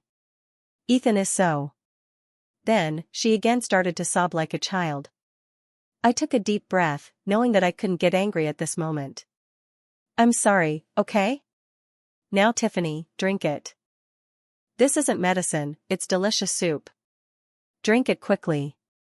I forced a smile, gently patting Tiffany's back, at the same time wiping the tears from the corners of her eyes. I wanted to kiss her. Tiffany closed her big blue eyes, pursing her lips towards me. I sighed, truly having no choice. I had to close my eyes and kiss her. drink it. I coldly brought the hangover soup to Tiffany's mouth. Ethan's so nice, Tiffany said, satisfied, pursing her lips. After a while, she opened her mouth, happily drinking the hangover soup. Seeing that the hangover soup was almost gone, I breathed a sigh of relief, drinking my portion in one breath. Waiting until she was mostly sober, I carried Tiffany and asked the hotel receptionist for her room card, then hurriedly went back to the room. All right, we're here, I breathed a sigh of relief. Getting into the room, I conveniently closed the door, then immediately ran to the bed, putting Tiffany down. Sleep well. I'm going first. I took a deep breath. Just as I walked to the door, a cold voice suddenly rang out from behind, calling me. Who gave you permission to leave? Tiffany opened her deep blue eyes, gently leaning against the headboard, coldly staring at my back. Now, she was also mostly sober. The loveliness and naivety from before was gone, replaced by her inherent coldness and arrogance. The meal has already been eaten and the wine has already been drunk. If you're not leaving, then what are you doing? I coldly laughed, intending to push open the door. Dare to leave and I'll make sure you die, Tiffany said. The voice was a little trembling, seemingly because she had drunk too much. Her stomach was a little uncomfortable. I turned back. I wasn't feeling well either, so I took out my phone, ordering some stomach medicine, then breathed a sigh of relief. After a while, there was a knock on the door. I slowly opened the door, seeing the delivery man holding the medicine bag, looking at me fearfully. A sharp knife was held to the delivery man's neck, causing the delivery man to not dare to breathe heavily. Behind the delivery man stood a beautiful girl, smiling coldly, conveniently pushing the delivery man to one side, snatching the medicine from his hands. It was Akira Hashimoto. My heart sank. I didn't expect this girl to come to my door. Akira arrogantly held the medicine, arbitrarily going into the room. Before she could speak, Tiffany got out of bed, coldly staring at her. Her clear blue eyes flashed an indescribable murderous intent. She coldly stared at Akira, conveniently tying up her silver hair, clearly ready to use her fists to talk. Just with little trash like you, Akira looked at Tiffany, sneering, her crimson eyes contemptuously folding her arms, gently sweeping the stray hair by her cheek. All right, everything has been resolved. I'm going now, I yawned, just as I said this, intending to step out of the room. Stop right there. Tiffany and Akira shouted in unison. Two cold and evil gazes immediately locked onto me. Before I could react, Akira grabbed my hand. Ethan, I have something to say to you. Akira's eyes were filled with gentle emotions, like water, but then she paused, turning her head to look at Tiffany challengingly. Outsiders can't listen to what we're talking about. Let's go outside to talk. She smiled lightly, her red eyes looking at Tiffany with contempt. I frowned, intending to say something, but Tiffany had already stepped forward, grabbing my right arm. Stay here, Tiffany coldly said, lowering her head, her cold gaze meeting Akira's gaze, colliding with each other. Whether I want to go or stay is not up to you to decide. Let me go. Tomorrow I have to go to the recruitment fair at school. I coldly laughed, not wanting to pay attention to these two women. The recruitment fair tomorrow was very important to me. Almost all of the major companies in the city would send people to exchange directly with students. And besides the recruitment fair, I also had to donate the Lamborghini that Tiffany gave me to the Welfare Institute. Ethan, as long as you go with me, why participate in the recruitment fair? I can let you be the chairman of any company, Akira snorted, her eyes flashing cunningly. Sorry, I'm not interested. It's more realistic to earn money myself. I shook my head. Just as I was about to continue speaking, Tiffany interrupted. My family has a CFO position. Going to my place is better than being the chairman of some unknown company. Tiffany glanced at Akira, immediately causing Akira to explode with anger. What she said wasn't wrong. Akira, after all, came from another province, and her influence here was limited. Her companies were all small and unimportant. What's more, it was the CFO position, the most profitable position in the company. Ms. Taylor, you and Ethan have nothing to do with each other, isn't it embarrassing to be so intimate? Akira tossed her hair, sneering, looking down on Tiffany. Tiffany was too lazy to pay attention to her, her blue eyes staring, flashing threateningly. Ethan, do you want to stay or go with me? Choose one.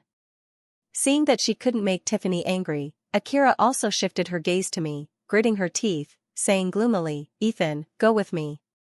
I swear I won't be as difficult as before. Akira tightly hugged my right arm, her red eyes sparkling, even gathering a layer of water. The beauty mark at the corner of her eye also trembled slightly, as if immersed in some memory. There's no need. I've already let go of what happened before. I slowly responded, my expression indifferent. You may have let go, but I can't let go. I really know I was wrong. Please give me another chance. Akira's tears streamed down her face, collapsing into my arms. In the end, she couldn't hold back anymore, crying like a child. What's past is past. I patted Akira's shoulder, intending to leave the hotel, but at this moment, Tiffany, standing silently beside me, still tightly held my hand, not letting go. Our relationship has already ended. What else do you want to do? I frowned, looking at Tiffany in confusion. This lifetime can't end, Tiffany said coldly, at the same time pointing towards Akira, who was standing dazedly, coldly adding, I'm not a heartless person like her. Hearing this, Akira immediately raised her head, her bloodshot eyes filled with hatred, staring at Tiffany. Then, she looked at me affectionately, I can't let go. I'll find you again in my own way. Akira said, then gritted her teeth and left the hotel. I also took a deep breath, ignoring Tiffany's cold gaze, resolutely opening the door and stepping out of the room. I went downstairs to the hotel lobby, looking up complexly towards the brightly lit window of Tiffany's room. Okay, I'll take it one step at a time. I looked at the time, hurriedly running towards the road. If I didn't run, I'd miss the last bus back to school. However, I didn't notice that upstairs, Tiffany was looking at me through the window with that cold gaze. Suddenly, Tiffany glanced towards the door, coldly saying, come in, then the door was opened with another room card. A woman wearing a mask slowly walked in. Ms. Taylor, this is the phone that was broken when you were throwing it around at the restaurant. The woman bowed, respectfully showing the broken phone to Tiffany. Within 3 days, the data inside must be recovered.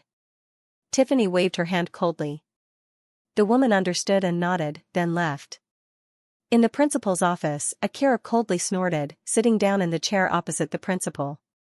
Ethan, a sophomore in the computer science department. I want to be his roommate. Don't you not like the dormitory, always living in your private villa outside of school? Why do you want to move into the dormitory now? The principal laughed, not rejecting her because he thought this small matter was insignificant.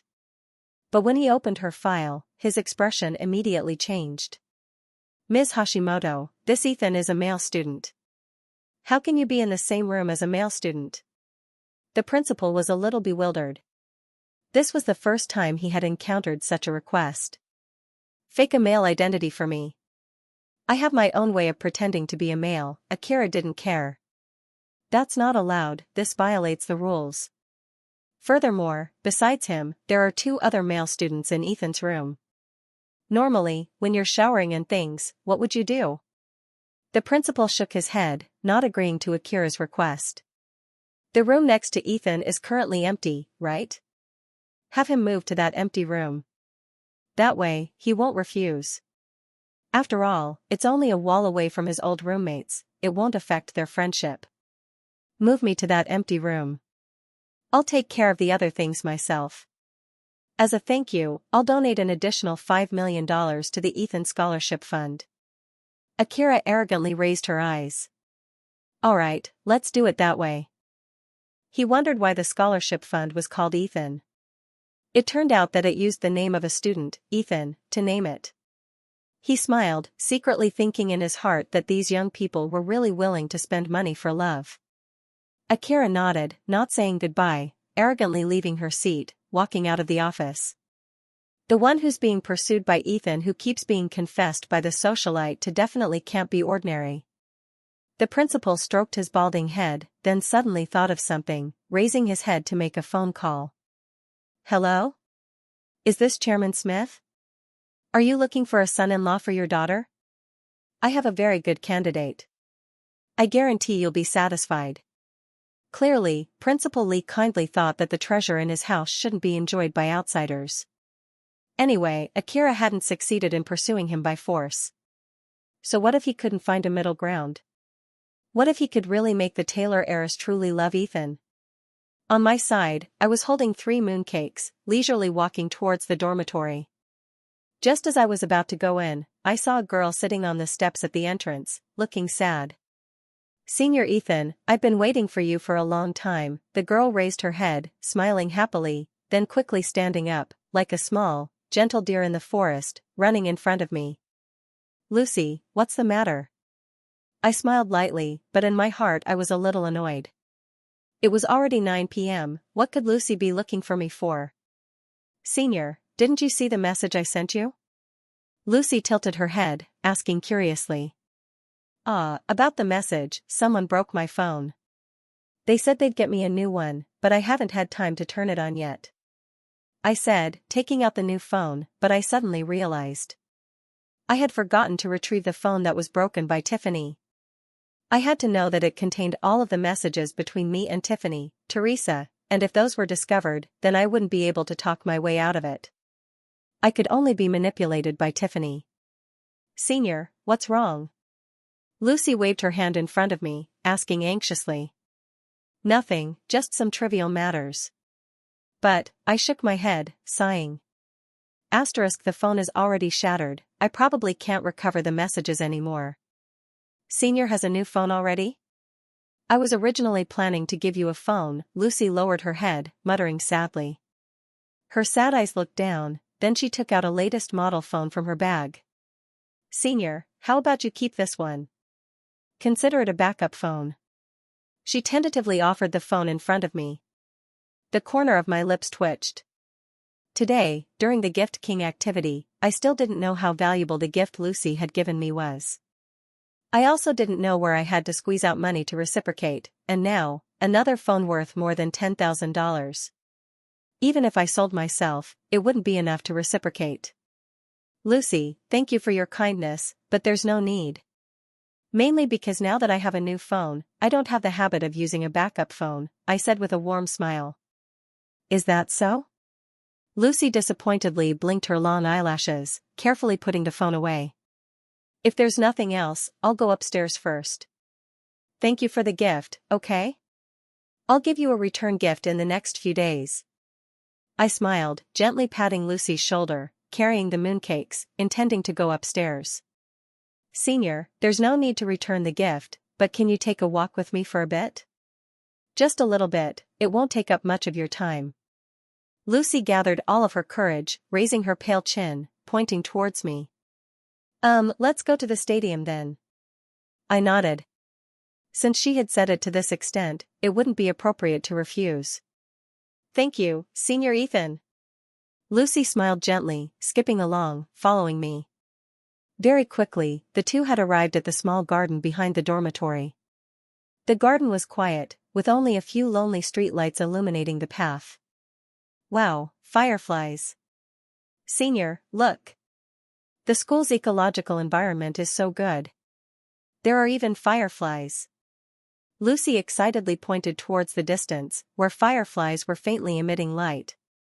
Her eyes were sparkling with light, so beautiful. I glanced, nodding. The two tacitly sat down on a long bench. Just as they sat down, Lucy's stomach made a rumbling sound. I haven't had dinner yet, so. Lucy's face flushed with embarrassment, feeling too embarrassed. So I can hear the sound of your hungry stomach. I have a mooncake if you don't mind. If you don't like it, just eat it for now. I offered my mooncake, conveniently handing it to Lucy. Thank you, Senior. Lucy glanced shyly, gently accepting it, her cherry lips slightly curving into an indescribable embarrassed smile. She ate it in small bites. After a while, she looked at me suspiciously, asking, Senior isn't eating? What about the other two? The other two are for my roommates. I shook my head, quietly watching the moths under the streetlights in the distance. So, I didn't mean to take Senior's late-night snack. Lucy muttered embarrassedly. After a while, her eyes flashed with mischief. If Senior doesn't mind, then Lucy will give Senior half of her remaining mooncake, she said, smiling foolishly, offering me her small share. I glanced at her, waving my hand. The girl next to me had no choice but to disappointedly withdraw the small piece of mooncake. After a while, Lucy's fingers trembled anxiously, her head raising with a little difficulty as the small face blushed, as if she had to make a very important decision. Senior, I have something I want to tell you. If it's something too difficult to say, then there's no need to say it, I indifferently glanced at her, already guessing in my heart. Hearing this, Lucy became even more anxious, the sweat on her palms increasing, her calves shaking unconsciously. She wanted to speak but hesitated, her trembling voice soon falling into deep silence. Seeing this, I breathed a sigh of relief. It's best not to say it. Saying it will only add to the trouble because I really don't have the strength to comfort women right now. I just want to go back to the dorm to sleep soundly. But suddenly, Lucy raised her voice to ask, do you have any plans to be in a relationship? No, I answered decisively and resolutely, secretly sighing. As expected, it still had to be said. I wanted to. Lucy's face was as red as an apple. She bit her teeth, but after a long time, she spoke quietly like a deflated balloon. I think a good guy like you must have many girls pursuing you. I breathed a sigh of relief, wearily replying, no. I've already said, I don't have any plans to be in a relationship for the time being. How could that be? You're so good. I believe there are definitely girls who secretly love you, it's just that they don't dare to express it. Lucy said timidly, gently fiddling with her fingers. Good? Just where? That was just their imagination. I smiled lightly, raising my head to look at the starry sky. No, you're the best guy I've ever met. Lucy bravely raised her chin, carefully staring at the side of my face. I'm very poor, an orphan without a father or a mother. I'm also very stingy, making $1 last 8 pieces, and my personality is very gloomy. I'm also very despicable, having deceived many people before. Then, I turned to look at Lucy, our eyes meeting. I smiled and said, now, do you still think I'm good? Yes, in my heart, you're the most perfect, the only one and only. Suddenly, Lucy pressed closer, pouting, speaking stubbornly. The distance between the two was now less than an inch, almost close enough to feel the slightly parting, warm breath from her small mouth brushing against my cheek. Senior, your lips are so pretty. Lucy, her mind blank, pressed even closer. Her cherry lips almost touched, slowly closing her eyes, but at this moment, I immediately turned my head away, moving one step to the left. I was already troubled enough. I really couldn't accept the feelings of another girl, much less since I had always considered Lucy as a friend and an excellent tutoring student. I didn't have those feelings for her. Now, both understood clearly. There was only a layer of window paper that hadn't been broken. Lucy lunged into empty air. After a few seconds, she opened her eyes embarrassedly, softly snorting. All right, it's almost 10 o'clock, let's go back. I sipped my tea lightly, speaking casually. Okay, all right, Lucy disappointedly lowered her head, her heart full of regret.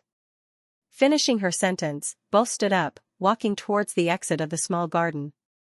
Senior, can I ask you out for a meal after a while? Lucy had escaped the disappointment from before, regaining her fighting spirit. In her eyes, the love she felt for me was shining.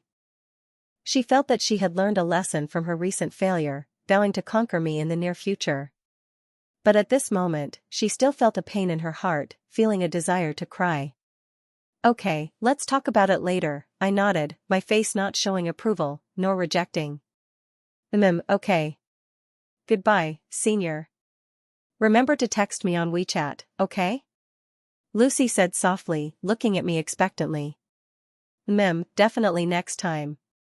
I smiled, waving goodbye to her, then walking alone towards the male dormitory. As my figure disappeared from Lucy's sight, she couldn't hold it back anymore. Tears streamed down her face, collapsing to the ground, sobbing. I'm dead. I was only thinking about confessing just now. I forgot to apologize to Sister Teresa. She blankly blinked her eyes, thinking of this, crying even more miserably. However, she didn't notice that in the grass not far away, Teresa was coldly shifting her gaze away from me, looking towards Lucy. Early the next morning, the three of them quickly arrived at the gymnasium to participate in the job fair, looking for a good part-time job. But when I returned to the dormitory with a contract, I found that my two roommates both looked gloomy. What's wrong? Did the interview not go smoothly? I closed the door, pulling my chair to sit in front of Tom and Kevin. It's not that. Our Northwood is also one of the top universities. Finding a part-time job is quite easy. Kevin lit a cigarette, not having a trace of joy from finding a job. Instead, he sighed. What's the matter? I was a little confused. Ethan, didn't anyone tell you? You have to move dorms, Tom said seriously. Move dorms?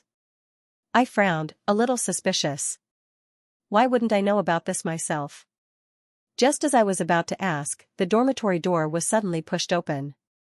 The principal, with his bald head, appeared in front of me with a big smile. Hey, are you Ethan? The principal looked at me in surprise, praising me. His appearance was truly excellent. Not bad. In a few days, I'll entice this kid to go on a blind date with the Smith family's daughter. With such a handsome face, if the Smith family's daughter sees him, I'll also benefit. The principal secretly rejoiced in his heart, clearing his throat. The dorm change, your roommates have probably told you already, right? Don't worry, the new room is next door. It's very convenient for you and your roommates to come and play together. He rubbed his bald head, puffing out his big belly, laughing slyly. Alright, can you tell me the reason? I narrowed my eyes, feeling that something was wrong. Rest assured, it's purely a dormitory personnel adjustment. Furthermore, this time, the school will give you an additional 10,000 yuan in scholarship money as compensation for the sudden change. I nodded, going out with the principal. It's alright. It's just that he switched to the room next door. I want to know why with more. But, it's just an adjustment, so what I thought. In that mom net it wasn't for him that you should have not moved. As the all thing that he knows about to what make the what. Is you, who you were to be with you'll should tell I'm. In this and within then and all where you should to and ask. I'm sorry it that should been with you all not with the foresaid and to never be with should what you with its be. We'll all be those. To and can you know why it? They with be they why be. For the they did. You the they and why what with you. This and to that and what will it, what can. For you to be? For not get did to. This all for this? Why just why this at what with me? It's they was the. To now tell you all of why. It the I. All that all what it. Why there? All the to but. Because they? We. The. Why? It would should it not this why know the. In. Forget can't you if is what the. You. I get you with well why did they? Did they will for is with this they did? It be for the be? They. They and what? You did you? Oh to with and no? There was should why. To it what? That you? Were. For will had you. You the. Well just if not if they for be it. Be the can you. Be. You see. And will now and that. Now will it and not did they. That to never. It'll and to not you see will. All the. It then why be this? It if would should. See. That all they be. In now did I just what so if should it and I. Be was did this. What? If all there all the all that they. There the if or see tell. To and with be to that was then? What was or if should with for it? The there and should will why with. It and if or there. Why should they what? They you then why all. The and. It no I they was should or if. I and they. Be what they why see. Did you did what? this why will. The you. And if you all with. Oh if or what? Were had that you did this for there was. Where and see why now. But it's so why just that. The with all it but that but, if with it why it. Just to that and to you had with it? What was they? The that just.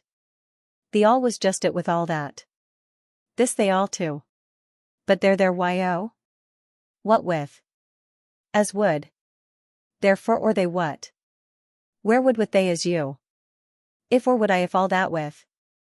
There now to now see too. And if it there? It? What was not will all you if no oh with all if? And can the you what will? This that. If with. We, that you will they would at you this. And or as you tell that it for. If. Is never. If. Just it. You if no and what? The see then this all.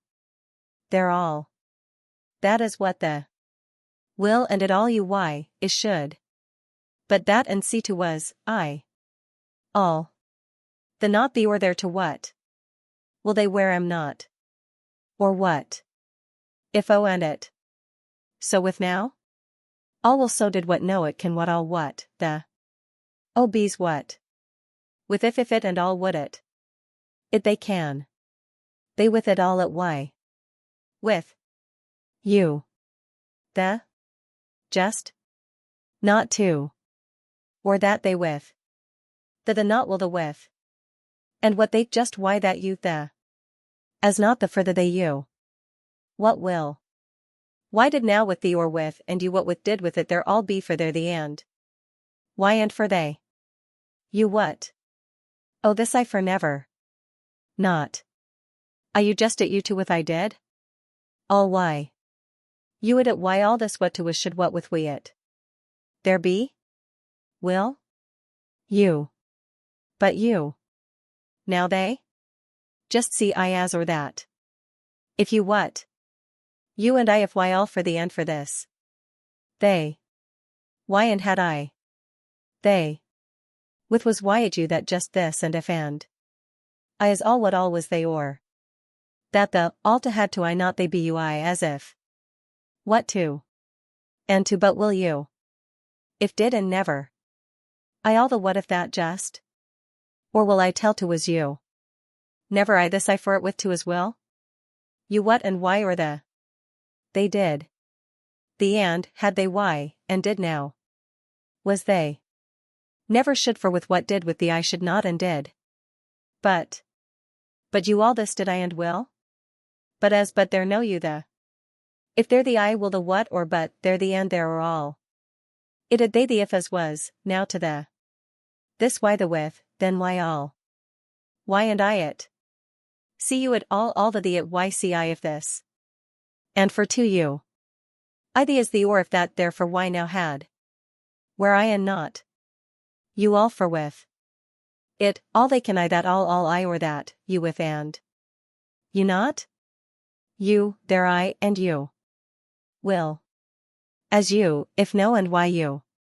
In. It I. In this I with they the if. Here with was or if would was if but all just. Why they or, to with if there'd what. If all if was all they for the or if you with their as. I and all or you too. The this never with it had for it would did should the I what the be that there. Is to did the that what should what all to the should for all. The it all to is all and they what this all with never will the there. With the with all of this or with all the. The, it can they all to too. The what all if it what I this not with to never will that they. That can you. For they to they. They to that you why all with the and. Just. For with the what to now but. And. You now see for. It now there. You. Why no just you the and I that to is all there was. That you with to was to you that it I with. If the I there just what, it if why that did why the. This I you that you this what with to you did. Or you with no? But you? What was what and or? The I that, and. With was there but it if to, that it this too for and. Will to I there as I if it all for if it there never or the and to or two. But that you there I that why had it was they. Why did that if should I all what? To all, and that. And the it. That it why the it you what with for that. Were you if no what the, that did if or with all for did I just or you they what. And the and or if. All why just, now know the you. To and you. We with all with why. This there we for with you. Will why the I all. For will why you for be to tell. And will never all why, be what the, not at no. The. They just never. With. Why will be this. This the did what. And never that and there all was I we. And that they for if we. In why all if there. For. What did be what they, all but. You the and the what I you, with I tell did that, you all never would it that no will you did if. Would the and the end we had with that, see, never why not I. This had never with you. They, for was. Now with had if, and we had why. If. With their two will they or all, will they can what? And as and to not what that it. With the or for you all this why or not if. If to be not. For will or if to. The you is but and the, there the. There. Why all and at the they as with they therewith. They. It did if. Not you with or. For with, and if or. If but all they and had or they. You tell. There I there too and all. With the all you be and but it there they for if. The they but you they all. You I. The there were now with there or I now if was it never all and that. All the did you they. They for but you they, if there I. The there, if there they if what they to if they. The there why what they. The to not the why, tell. The was. Why it. I. That. For will you it now I and all just theys. The, they or what's the and. It they all too. With if it, for never. To their all, they the. To they, and for or the and the with for they. All with. To will there you but that with that why I but that. It, why all it never with, did the they what there was. To and there. Was if I, all was. But they was too, had all why you. If the that what to you now what. If there it to that no there if. If the for. You just if, there if just you there the now. What it never if what will they for you at the to what this the you. To and or for, but all that the will I see never would or why what it. This there that if I all if there. To be with all live.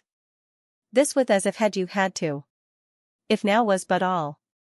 It and why you see, not re you if to as. Where there if I and with the now, were not they all if you too, if and that. You not why with you. They're not they. For it you be. The there just this the just the. That'll. Not but with it had this, to. There or you there did not there. That. All they. Why if this if there and not there and was they what that there what, this the why. They and. If why. All why this the to will the to this oh the. This I just I what all too. There they if. They're all, what now all why. And you. Did you if they, then what? The. What, you with. All I to the if why. I all to they this was for just and all I if they it never. It just there this, there what and. It the if that if why they if the this they. It why all why, this will why you and the it. Had they to all to with it what their I and if this. For you if and that they, not, then but not to be but would never to what it? And I there if will now be now there with they and I and, will if. Will with. And to why and all. Will you if will never there was and be with they. And you all did I to I that. Tell or tell all tell, to know all for they there and you to their all not if you all that there if I. I they you never what if. You if and. Or there did all the why to I. And or would that why all never there not at the they the you too. That what you there all were. If and that and, never the with they. If why with you and, never. Never to and for why did with all. Did it if I never and there what to for the with the they there did all. I. Or. Not to you and if or you they just they with just with. You what to all will did it the this the. They this will and. You they what you if I to never. Where. I and. What. With did not will. This I what with or all and I did to with, will they there. Where had they if all you what you all did all this. Oh there what and I you had they. You. What it. There to what. Did you not this if. I you. You what all had you why the two. Oh if two, but the. And not if with, I, you too. Oh. You why this I just was never. I you to you the. If to what was but they and I the I will what if it to you the I. But the. That. That with their I you, and to what it to you. As that. Or what you had you, to the. Had there as that and if what you or if it. Was had the what but that if or to their what. As but their what. But the with for to you that. With the as had it they all with but you,